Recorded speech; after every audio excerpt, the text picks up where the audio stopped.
thought I could talk about unity. And when we're talking about unity, I think there's a good question that's relevant, which is, why does unity even matter? Why should people be concerned about unity? What even is that? And I would say unity is the consideration of, what if the people that I see around me, the person I see talking to me right now in this YouTube video, is a lifetime I will live out. And what if we are one, not separate? And humans love to believe in separateness. They love to believe that I'm in this body, this person is in this body, a different body. Therefore, what happens to them doesn't matter. It only matters what happens to me. I have this soul, this person has a different soul, right? I'm a star seed from Sirius B. I'm a star seed from Andromeda. Therefore, I'm better than all these peasants who've lived on Earth longer than I have. And we love to feel like we are separate from those around us. And we also love to feel like, because of our past lives, or what planets we've spent more time on, that we are better than other people. And it's a subtle way of feeling superior. And real humbleness or humility of oneness is, what if every person I see is a lifetime I will live out? The homeless people on the street, a lifetime I will live. The politicians that I hate, a lifetime I will live. And if you looked at life from that perspective, you would start to have a lot more love for the people around you. And even the people who you go, I don't want to be like that person. They're making really poor choices. They're creating greater deception and manipulating people. And whether that's happening with someone in our family, or that's happening, we're witnessing it on a larger scale in the world. If you looked at, that's a person who I am going to live out their life as, you would start to have a lot more compassion for how they might be acting. And you might start to pray for people's healing, and pray for people to find greater consciousness, awareness, and love within their hearts, so they can share more of that rather than their negativity, toxicity, deception, than constantly condemning people or putting them down, or saying, I can't believe they're doing this, fuck this person. This person sucks, I hate them, right? We would say that a lot less if we realized that person and how they're acting is a lifetime we are going to have to live out. And often the people that act the most atrocious, act the most deceptive, manipulative, try and constantly talk about themselves, or are super self-absorbed, or narcissistic, are the people crying out for the greatest level of love, because love is unity. And when you love yourself, you start to have greater love for all the people around you. And really, what's awakening within you is consciousness of unity of, I might be in a body, I might be in a soul, but what really is bringing this body to life, which is what I am, is the interconnection of all. And you could think, I've heard someone explain it, that who had an NDE, and they were talking about how when they were born, they got to see this when they were in the afterlife, halfway through their NDE, is that when a person is born, an imprint of the entire universe gets collected from all of the universe and comes together in a single focal point. And that's the piece of light that brings that person to life. And I would even take it a step deeper. And what if you are the totality of all universes? That with what makes up your being is not just one soul, or is not just a piece of light, but it is the light that holds all. And the more we relate to life from the perspective of, I'm the totality of all universes bringing this body to life, the more powerful we will feel. And the more powerful we will feel, the more we will be able to create on this planet. and influence from a place of power rather than from a place of weakness, from a place of deception, from a place of trying to constantly control and manipulate things to manifest what we think we need in a moment. And unity is awakened by our willingness to love ourselves. And when we start to love ourselves, we start to have greater love and compassion for all those around us. And we eventually get to a point of realizing that I am an equal aspect of the divine, and everyone else is an equal aspect of the divine. And equal divinity, another word for that, is the same. And the focal point that is of light that is bringing my body to life is no different than the focal point of light bringing your body to life. And sure, some people have activated maybe a little bit more of their gifts, are living a little bit more of their life purpose, but it doesn't mean you can't also do that. And it just because, even if you were like, I'm a new soul, these teachers that I love listening to are old souls, or maybe you're on the perspective, I'm an old soul, everyone else are new souls, I'm better than everyone else. And I would say that it actually, what type of soul you have doesn't actually matter. And I would say your soul actually can get upgraded by your willingness to make choices that are mature and responsible for yourself, the willingness to love yourself, to love others. And that our soul is just the computer program, but the computer program can get updated. And anyone can be great. And maybe, sure, some souls are more wired to be healers, or some souls are more wired to be teachers, or some souls are more wired to be incredible athletes or artists, and we all get to choose on what we would like to grow, what passions we would like to explore in this life, or where we would like to put our life force energy into. But it doesn't mean that just because you think you have a certain type of soul, or you are envious of these people who have incredible gifts, and you go, where are my gifts? Where are my guides? It's your level of commitment to love, your level of commitment to divinity. It's your level of commitment to serving other people. It isn't how much you meditate. It isn't even how much you pray.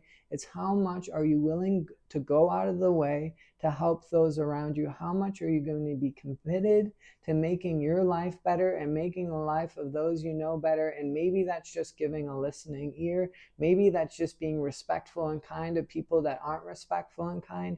Maybe that's knowing when to set healthy boundaries in a relationship, and to walk away from certain people, or give people a notice of, hey, if you continue talking to me this way, I'm going to leave for an extended period of time. But it isn't so much, and I've said this before, but I just want to hit it again, life is not, your gifts and abilities don't awaken on your spiritual practices. They awaken on your commitment to serving yourself and serving others.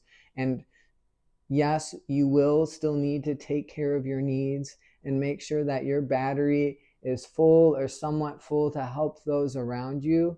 And it is about balance of helping myself and helping others. But the more we dedicate our life to being the best person we can be, and being as loving and compassionate and kind and respectful to those around us, and the more, if we look at our life and look at any addictions we have, we commit ourselves to slowly letting go of those addictions and finding greater ways to connect with our body and pour more energy into our passions in our life, the more we are going to be given, and the more gifts and abilities we will be awakened within us. And life isn't all about a spiritual practice, but the more that we can practice being spiritual, which I would say just practice thinking about how you would respond to people in heaven, right? How do you think people in heaven talk to each other? Incredibly loving, incredibly accepting, incredibly kind, incredibly respectful. And then can we bring more of that in how we move about our day, move about through the world? And think, my spiritual practices should just be practices that I take a little bit time out of my day to do, to develop greater compassion in myself, greater love for myself, greater well-being for myself, that I then am able to share with those around me. And if I feel like a spiritual practice is all-consuming or taking over my life, or leaves me feeling depleted, out of it, ungrounded, rather than full, lit up, and ready to go live my day, it might not be a practice that is serving you as much as you think, and it might be a better consideration of what are the greater choices of well-being that I could choose, rather than focusing so much on the spiritual practice.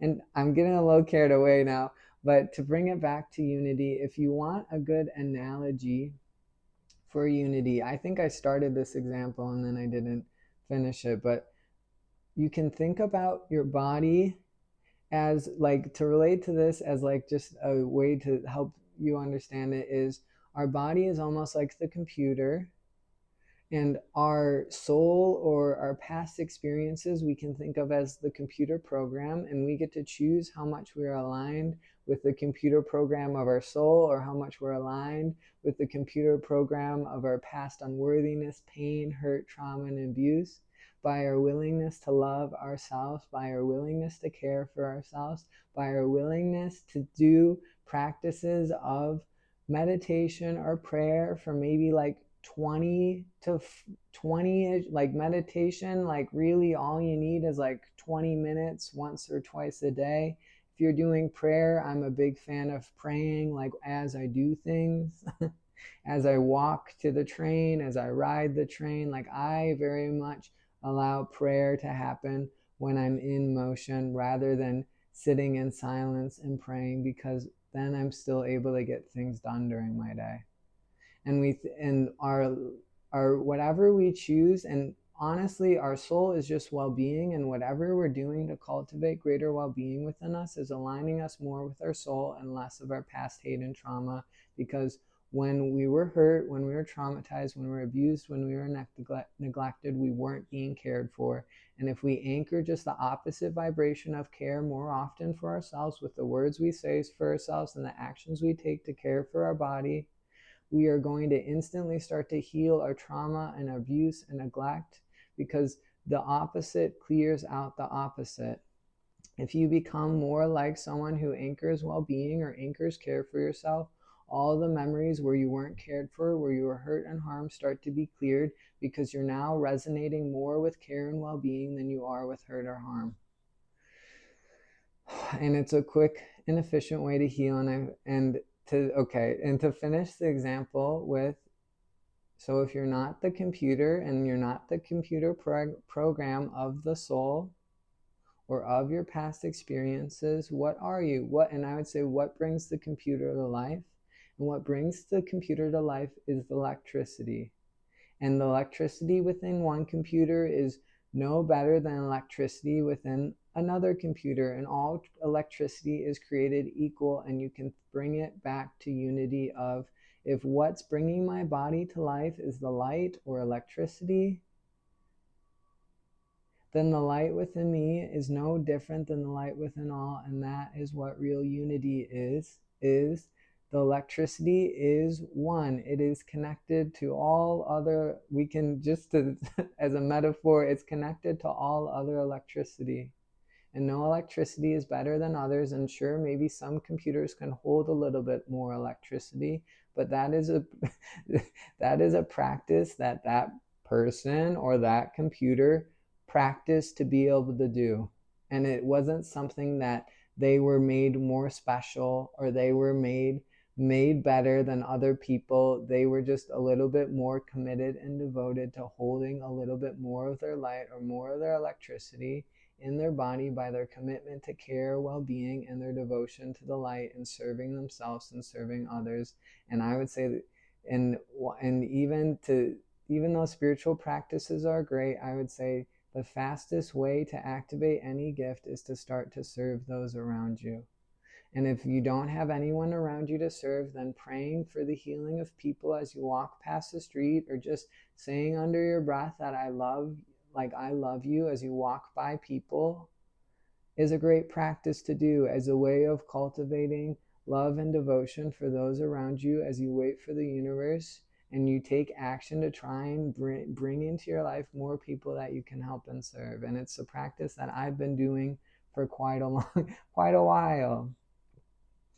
And a good example of unity, just to bring the talk a little bit more on track, is with, like, you can think about unity as our bodies are like mushrooms, and like with underneath the organism of the mushroom isn't necessarily the mushrooms you see poking through the forest floor, but the organism is the mycelium that stretches all beneath the forest floor. And that's the real being of the mushroom. And the mushrooms that are poking through the forest floor are just like hands of that mycelium, exploring what it's like to move up through the soil.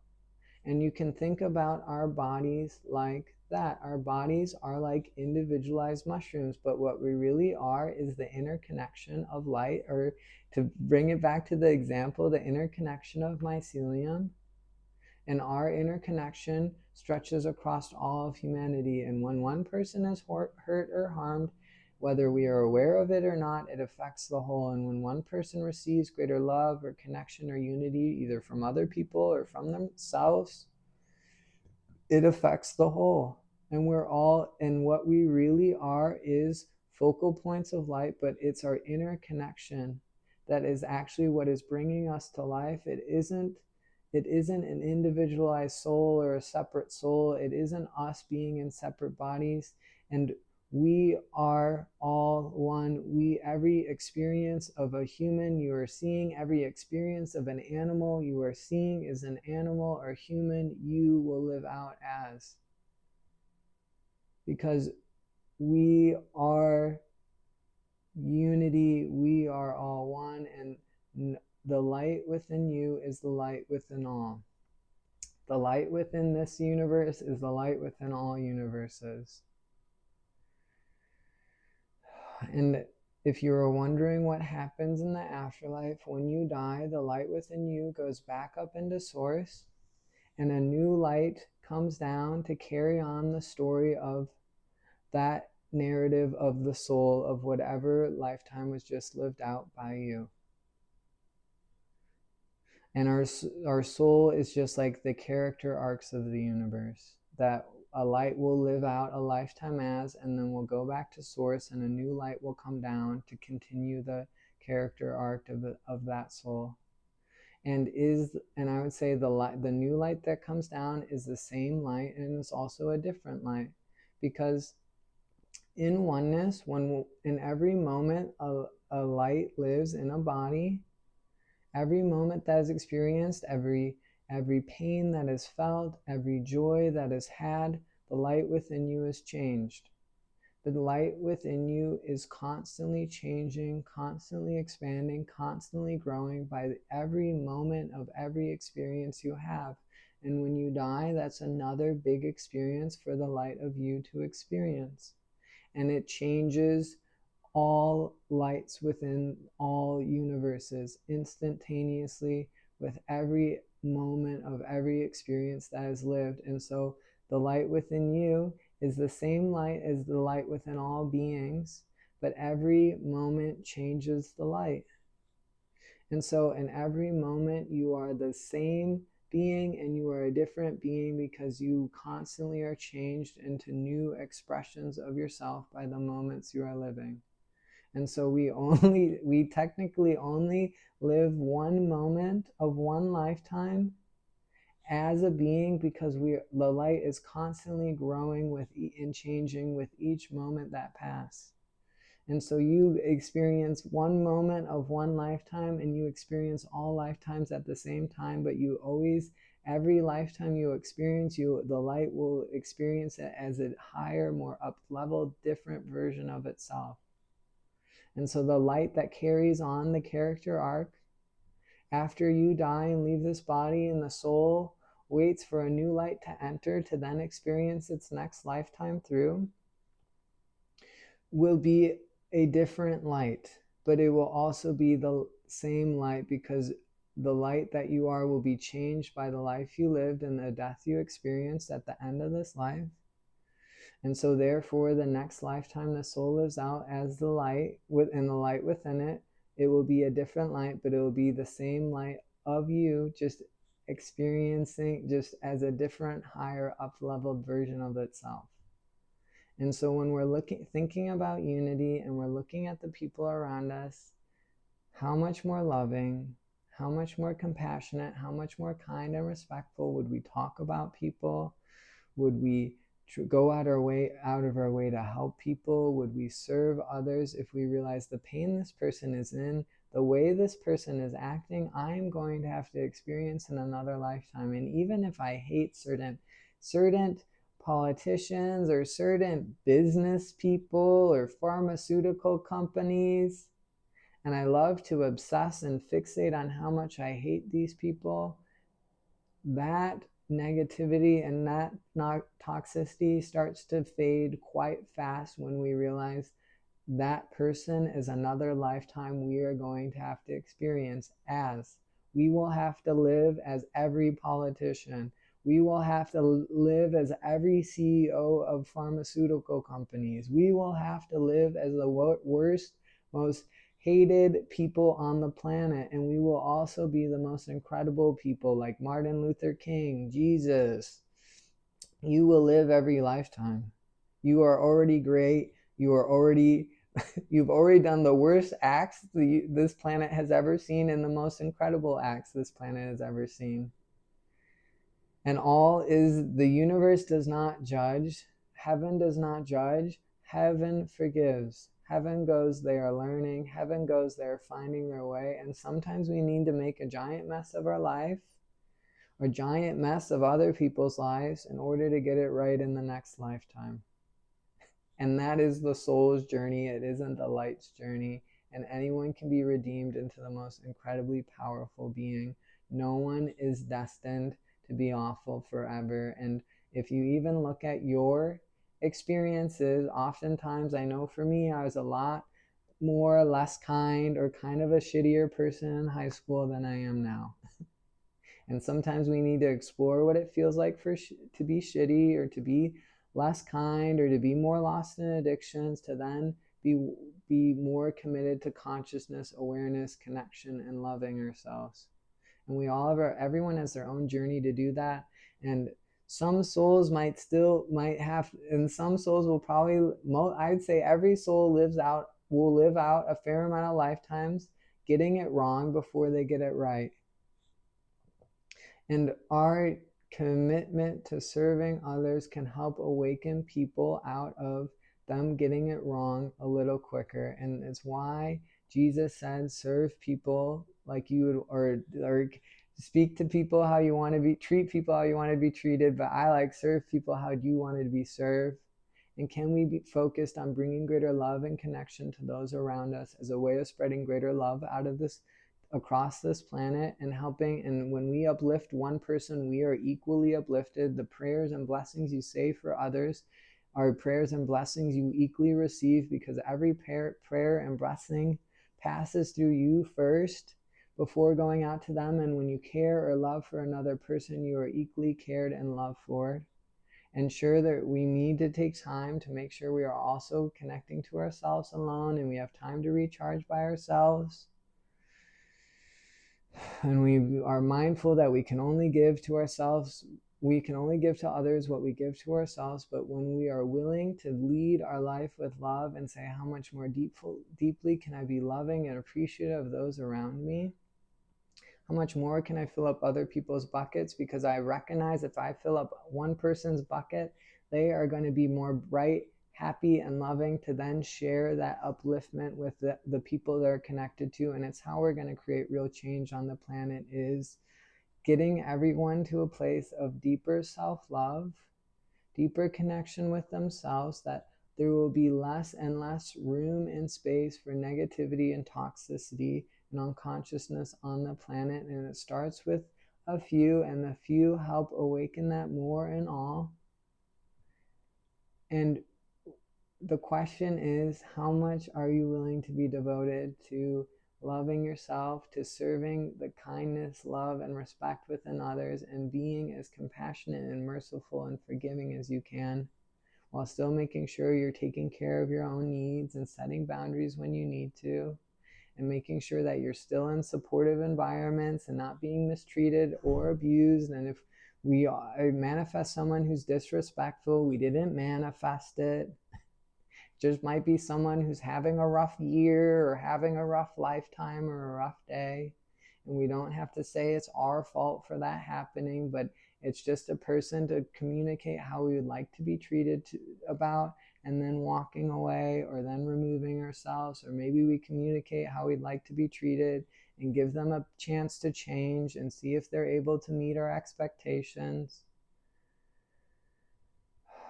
And we learn in unity that the greatest thing I can do is serve the whole. And that's why all the angels and archangels and guides are committed to serving you and walk with you through your whole lifetime. And the more and more we wake up to loving ourselves, the more we become committed to serving those around us. So I hope that helps. And thank you for listening. And thank you for your attention.